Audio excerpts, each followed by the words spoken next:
લેટરકાંડ મુદ્દે સૌથી મોટા સમાચાર। દિલીપ સંઘાણીએ સીએમને લખ્યો પત્ર। નિવૃત્ત જજની અધ્યક્ષતામાં તપાસની માંગ। લેટરકાંડની તપાસ નિવૃત્ત જજની અધ્યક્ષતામાં કરાવો।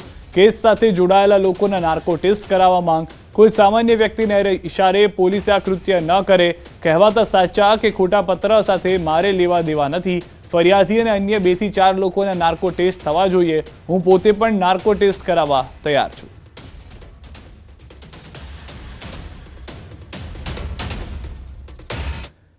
તો દિલીપ સંઘાણીના પત્ર પર કોંગ્રેસની પણ પ્રતિક્રિયા આવી છે। કોંગ્રેસના પ્રવક્તા મનીષ દોશીનું નિવેદન। અમરેલીમાં ભાજપમાં આંતરિક વિવાદનો ભોગ એક દીકરી બની છે। રિકન્સ્ટ્રક્શનના નામે દીકરીનો વરઘોડો કાઢવામાં આવ્યો હતો। દિલીપભાઈએ લખેલા પત્રની યોગ્ય તપાસ થવી જોઈએ। પત્ર નકલી નહીં, અસલી છે। અમરેલીમાં થયેલ કૌભાંડ અસલી છે। કૌભાંડના રૂપિયા ક્યાં ગયા એ અંગે તપાસ થવી જોઈએ। કાંડ અને કૌભાંડ કરનાર સામે તપાસ અને કાર્યવાહી થાય એ જરૂરી છે તેવી પણ વાત મનીષ દોશી તરફથી કરવામાં આવી છે। माननीय दिलीप भाई लखेला पत्र અને અગાઉમાં કોંગ્રેસ પક્ષના અમારા પૂર્વ વિધાનસભા કોંગ્રેસ પક્ષના નેતા પરેશભાઈ ધાનાણી, અમારા મહિલા કોંગ્રેસના પ્રમુખ જેનીબેન ઠુમ્મર સહિત સમગ્ર કોંગ્રેસે પહેલા દિવસથી કીધું હતું કે આ લેટર નકલી નથી, અસલી છે। કૌભાંડ અસલી છે, લૂંટનો કારોબાર અસલી છે। તો પછી શા માટે આ દબાવો છો? ભરૂચના ધોળીકુઈ વિસ્તારમાં આવેલા સુધા ઇન્દ્રવદન ગાંધીના 3 માળના રહેણાંક મકાનમાં કોઈ કારણસર આગ ભભૂકી ઉઠતા દોડધામ મચી ગઈ હતી। જૂના લાકડાનું મકાન હોય આગે અચાનક વિકરાળ સ્વરૂપ ધારણ કરી કરતા આગના દ્રશ્યો આપ જોઈ રહ્યા છો। દૂર દૂર સુધી ધુમાડાના ગોટે ગોટા નજરે પડી રહ્યા હતા। નગરપાલિકાના ફાયર બ્રિગેડના જવાનોએ આગ પર કાબુ મેળવવા કવાયત હાથ ધરી હતી। જો કે આગ એટલી વિકરાળ હતી કે ભરૂચ પાલિકાના ફાયર બ્રિગેડ સાથે જીએનએફસીના ફાયર 5થી વધુ ટેન્ડરોની મદદ લેવાઈ હતી। ફાયર બ્રિગેડની 4 ગાડી અને જીએનએફસીની 1 એમ 5 ફાયર ટેન્ડર દ્વારા ભારે જહેમત બાદ આગને કાબૂમાં લેવામાં આવી હતી। મકાન લાકડાનું અને ખૂબ જ જૂનું હોવાથી આગ ખૂબ ઝડપથી પ્રસરી હતી। તેમજ ઘટનામાં કોઈ પણ ઈજા કે કોઈ પણ જાનહાનિનો અહેવાલ નથી। મોરબીમાં હડકાયા શ્વાનનો આતંક। હડકાયા શ્વાને બાઇક સવારને બચકું ભર્યું। નવલખી રોડ પર રામ और श्याम सोसायटीની ઘટના। શ્વાનને કારણે બાઇક સવાર રોડ પર પટકાયો। સમગ્ર બનાવના સીસીટીવી ફૂટેજ જોવા મળ્યા છે। હડકાયા શ્વાનના આતંકથી સ્થાનિકોમાં ફફડાટ છે। ખસીકરણની વાતો ફક્ત ચોપડા પર હોવાની વાત સ્થાનિકો કહી રહ્યા છે। બાઇક ચાલક જઈ રહ્યો હતો, અચાનક જ શ્વાન હુમલો કરે છે બાઇક ચાલક પર। બાઇક ચાલક પડી જાય છે। સ્થાનિકો બહાર આવે છે, પ્રયત્ન કરે છે બાઇક ચાલકને બચાવવા માટેનો। શ્વાનને ભગાડવામાં આવે છે, પરંતુ આ પહેલી ઘટના નથી। આ પહેલા પણ અનેક વખત સ્થાનિકો ભોગ બની ચૂક્યા હોવાની વાત કહેવામાં આવી છે। સુરતના હજીરામાંથી મોટી માત્રામાં દારૂ ઝડપાયો। 400 પેટી દારૂ સાથે ટેમ્પો ઝડપાયો। રોરો ફેરીમાં સુરતથી ભાવનગર લઈ જવાતો હતો દારૂ। સતત બીજી વખત આ રીતે વિદેશી દારૂ ભરેલા વાહન પકડાયા। દારૂ કોણે મંગાવ્યો હતો અને ક્યાં આપવાનો હતો તેની તપાસ હાલમાં ચાલી રહી છે।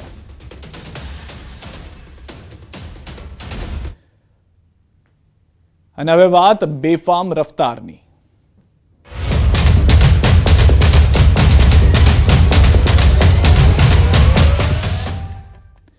વાપીના ચલા દમણ રોડ પર નશાની હાલતમાં એક કાર ચાલકે કારને બેફામ દોડાવતા અકસ્માતોની હારમાળા સર્જાય।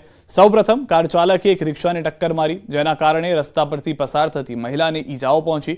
ઘટના બાદ લોકોનું ટોળું એકઠું થયું અને તપાસ કરતા કાર ચાલક ચિક્કાર દારૂ પીધેલી હાલતમાં મળ્યો હતો। આથી પોલીસને જાણ કરી હતી। ઘટનાની જાણ થતાં જ વાપી ટાઉન પોલીસની ટીમ તાત્કાલિક સ્થળ પર પહોંચી નશાની હાલતમાં કાર ચાલકને ઝડપી કારની તપાસ કરી હતી। કારમાં તપાસ કરતા કારમાંથી દારૂની બોટલો પણ મળી આવી હતી। ઘરેથી નીકળ્યા બેંકમાં જતા આવતા પૈસા લેવા માટે એટલી જોરમાંથી ગાડી આવી ને એટલી જોરમાં ધક્કો માર્યો। ઘસલાતા અહીંયા સુધી આવી રિક્ષા મારી ગાડી દારૂ છે બધા બાટલા। એક ગાડી વાળો છે ને દારૂ સુરતની ગાડી હતી તો એ દારૂ લઈને જતો હતો, એણે જોરમાં ઠોકી એટલે રિક્ષાને બી નુકસાન તો થયું। પણ હું છે ને તો અંદર ઘૂસી ગઈ રિક્ષાની અંદર, તો બધા ભેગા થઈને બધા લોકોએ મને કાઢી। અમદાવાદથી સમાચાર। દારૂના નશામાં કાર ચાલકે અકસ્માત સર્જ્યો। અકસ્માતના હચમચાવતા સીસીટીવી પણ જોવા મળ્યા છે। નશામાં બીઆરટીએસ રેલિંગમાં બીએમડબલ્યુ ઘુસાડી દીધી। અમદાવાદના સેટેલાઇટ વિસ્તારમાં અકસ્માત। સ્ટાર બજાર 3 રસ્તા પાસે સર્જાયો અકસ્માત। કાર ચાલક રજનીકાંત અગ્રવાલ હોવાનું સામે આવ્યું છે। એન ડિવિઝન ટ્રાફિક પોલીસે ગુનો નોંધી આરોપીની અટકાયત કરી કાયદેસર કાર્યવાહી હાથ ધરી। टायर फाटी गयो तो 2 घंटा बाहर આવતા હતો टायर फट गया कैसे चलाओगे जाएंगे? नहीं ना गाड़ी, कैसे चलाओगे? टायर फटा हुआ कैसे जाएंगे? मैं जाऊँ, और आ जाओ तब तक कोई कुछ नहीं टायर पूरा करेगा। फट चुका है, गाड़ी हिलेगी नहीं यहाँ से। आपको कोई कुछ नहीं करेगा, कोई दिक्कत नहीं है। तब तक बाहर आराम से बैठो और बुला लो किसी को। नहीं बोल रहे, कोई कुछ नहीं करेगा। क्यों कर रहे हैं आप? पहले कैसे जाए? गाड़ी देखो, हालत देखो, गाड़ी की हालत देखो पहले।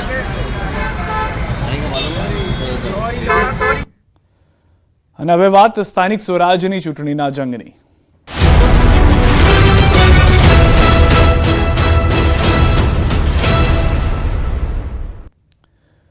વડનગર નગરપાલિકામાં ભાજપ માટે સારા સમાચાર. ભાજપના 6 ઉમેદવાર બિનહરીફ થાય તેવી શક્યતા. વોર્ડ 2 માં જાગૃતિબેન જયસ્વાલ, આશાબેન પ્રજાપતિ, વોર્ડ 7 માં હેતલબેન પટેલ, ભાવસાર નિયતિબેન, જતીન દરજી, વોર્ડ 5 માં માલવી ચંદ્રિકાબેન થઈ શકે છે બિનહરીફ. બિનહરીફને લઈને ભાજપ અનેક નગરપાલિકાઓમાં પ્રયાસ કરી રહ્યું છે, જેમાં વધુ એક નગરપાલિકામાં સફળતા મળે તે પ્રમાણેના સમાચાર વડનગરથી પ્રાપ્ત થઈ રહ્યા છે. વડનગર નગરપાલિકાની ચૂંટણીમાં ભારતીય જનતા પક્ષના 28 ઉમેદવારી પત્રો માન્ય રહ્યા છે, જે પૈકી 6 ઉમેદવારો બિનહરીફ થશે એવી સંભાવના છે.